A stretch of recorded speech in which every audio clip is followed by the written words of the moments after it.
The night Daniel Foster found his neighbor sobbing on her front porch at midnight, he learned that sometimes the bravest thing a person can do is admit they need someone to stay. Daniel was 41, a cabinet maker who ran a small shop 2 streets over from the house he'd lived in for the past 8 years. He'd been divorced for 3 years now, a quiet split from a woman who'd wanted adventure in all the wrong places while he'd been content building things with his hands and coming home to a beer on the back deck. He wasn't lonely exactly, just used to his own company. Most nights he worked late, sanding down oak or fitting hinges, then drove home with sawdust still caught in his shirt collar. It was a Wednesday in early October when everything changed, and it started with insomnia and the smell of rain that hadn't fallen yet. Daniel had been awake since 2 that afternoon thanks to a poorly timed nap, so at 1:15 midnight he was standing in his kitchen staring at the last of a pot of coffee that had gone cold 3 hours earlier. The house was too quiet. He poured the coffee anyway, microwaved it for 30 seconds, and walked out onto his front porch with the mug in one hand and his phone in the other, thinking he'd sit for 10 minutes and let the October air clear his head. That's when he heard it. A sound so raw it stopped him mid-step. Crying. Not the soft kind. The kind that came from somewhere deep and tired, the kind that meant someone had been holding it in for too long. He looked left. 2 houses down, sitting on the top step of her porch under the glow of a yellow bug light, was Elena Marsh. She had her knees pulled up to her chest, her face buried in her arms, and her whole body was shaking.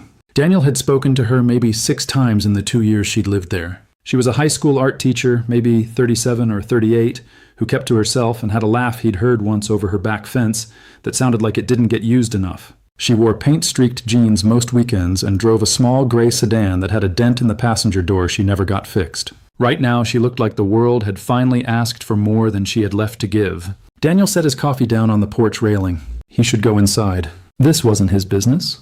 But the sound didn't stop, and his feet didn't move toward the door. Instead, he found himself walking down his front steps, across the wet grass that hadn't been mowed in a week, and up the sidewalk toward her house. His work boots made almost no sound on the concrete.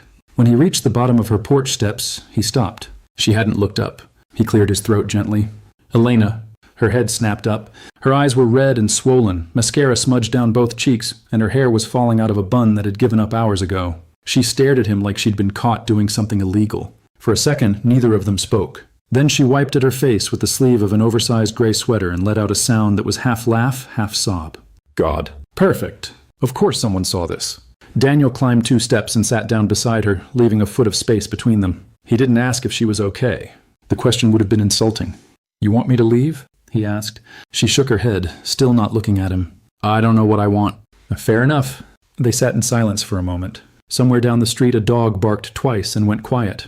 The bug light above them buzzed and flickered. Elena pulled her sleeves down over her hands and pressed her palms against her eyes. I had the worst day, she said finally, her voice scraped raw. And then I came home and it all hit me at once. I don't even know why I'm out here. I just couldn't be inside. Daniel nodded. He understood that feeling better than he wanted to admit. You don't have to explain, he said. She turned to look at him then, really look at him, and her expression shifted into something he couldn't quite name. Surprise, maybe? Relief. She let out a shaky breath. Can I ask you something? Sure. Can you just hold me? The question hung in the air between them like a live wire. Daniel didn't move. He'd been asked a lot of things in his life, but never that. Not like that. Not by someone who looked like one wrong word might shatter her completely. Elena's eyes were still locked on his, wide and wet and waiting, and he realized she wasn't being dramatic. She wasn't testing him. She just needed another person to prove the world hadn't gone completely cold. Yeah, Daniel said quietly. I can do that. He shifted closer and opened his arms. Elena leaned into him without hesitation, pressing her face against his shoulder and wrapping her arms around his ribs like she was trying to hold herself together through him. Daniel rested one hand between her shoulder blades and the other at the back of her head, and he just held on. She cried harder for a minute, then softer, then finally just breathed. Her fingers gripped the back of his jacket. The night air smelled like wet leaves and chimney smoke from someone's fireplace 3 blocks over. A car passed on the far end of the street, headlights sweeping across the yard and disappearing. Daniel didn't let go. When Elena finally pulled back, she wiped her face again and let out a long, embarrassed laugh. I'm sorry. That was a lot. Don't apologize. I don't even know you. You know me enough, Daniel said. She smiled a little at that, small and sad and real. Then she looked down at her hands. My ex-fiancé showed up at school today, she said. Out of nowhere. Just walked into my classroom during lunch like he still had the right. He wanted to talk. Said he'd made a mistake. Said he missed me. She shook her head. We broke up 2 years ago. 2 years. And he shows up now because his new girlfriend left him and suddenly I'm worth remembering. Daniel felt his jaw tighten. He didn't know the guy, but he already didn't like him. What'd you say? I told him to leave, but he wouldn't. He just kept talking, kept saying I was being unfair, that I owed him a conversation. Her voice cracked. And the worst part is, for about 10 seconds, I almost believed him. I almost thought maybe I was being cold. Maybe I should hear him out. Then I remembered why I left in the first place. Why'd you leave? Elena looked at him, and for the first time that night her eyes went hard, because he only wanted me when it was convenient. And I got tired of being convenient. Daniel held her gaze. Good. She blinked. Good? You should have left, and you don't owe him anything. Something in her expression softened. She nodded slowly, like she was letting herself believe it. They sat in silence for another moment, and then Elena stood up and brushed off her jeans. Daniel stood too. She looked at him with an expression he couldn't quite read. Thank you, she said, for not making this weird. Weird would have been leaving you out here crying alone. She smiled at that, a real one this time, and it changed her whole face. You want coffee? I made a full pot an hour ago and drank maybe half a cup. I was drinking cold coffee on my porch before I came over here, so yeah, I'll take some. Elena unlocked her front door and let him inside. The house smelled like lemon cleaner and acrylic paint. The living room was small but warm, with a couch covered in a wool blanket, bookshelves stuffed with art books and novels, and a coffee table cluttered with student assignments and red pens. She poured 2 mugs of coffee in the kitchen and handed him one, then leaned against the counter and wrapped both hands around her own mug like she was trying to pull heat from it. I don't do this, she said suddenly. Do what? Cry in front of people. Ask strangers to hold me on my porch. Invite them inside. She shook her head. I'm usually better at holding things together. You don't have to hold anything together around me. Elena looked at him over the rim of her mug, and something shifted in the air between them. It wasn't romance, not yet. It was recognition. The kind that happens when 2 people realize they've been operating under the same unspoken rule. Stay composed, stay useful, don't ask for help. And here they both were, breaking it. You're a cabinet maker, right? She asked. Yeah. Small shop over on Bellwood. I've driven past it. The one with the rocking chair out front? Daniel nodded. That's the one. It's beautiful work. I almost stopped in once, but I didn't need anything and I didn't want to waste your time. It wouldn't have been a waste. She smiled. Good to know. They talked for another hour. About work, about the neighborhood, about bad coffee and worse breakups, and the specific kind of exhaustion that came from caring too much about things other people didn't notice. Elena told him about her students, about the kid who painted entire galaxies on notebook paper during lunch, and the girl who asked every day if art could be a real job someday. Daniel told her about the oak bookshelf he'd been building for a client who kept changing her mind about the finish. It was easy. Easier than it should have been. When Daniel finally looked at the clock on her stove, it was past 2 in the morning. I should go, he said.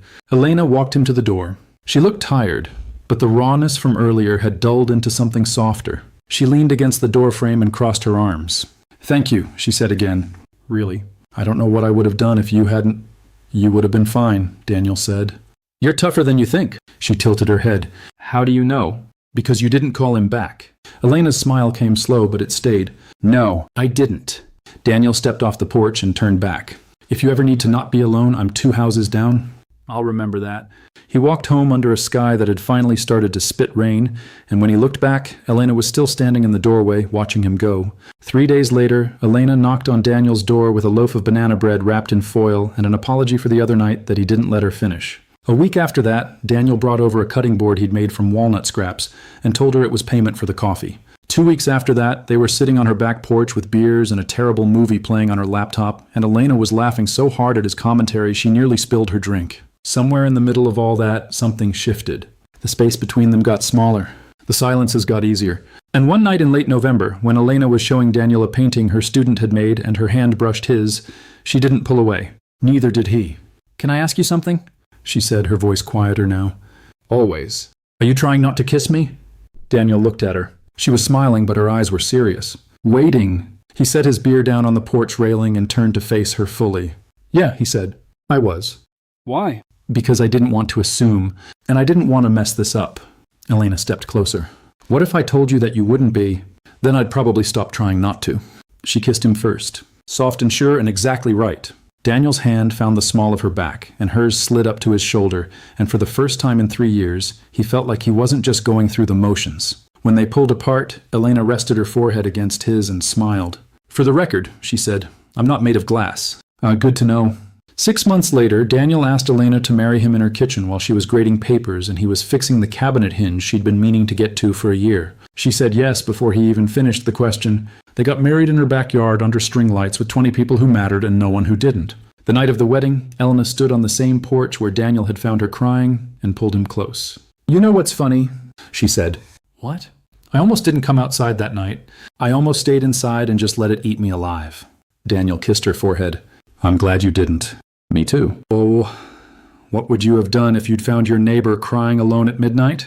And have you ever had a moment where asking for help changed everything? Tell me your story in the comments. If you like this one, leave a like, subscribe, and I'll see you in the next video.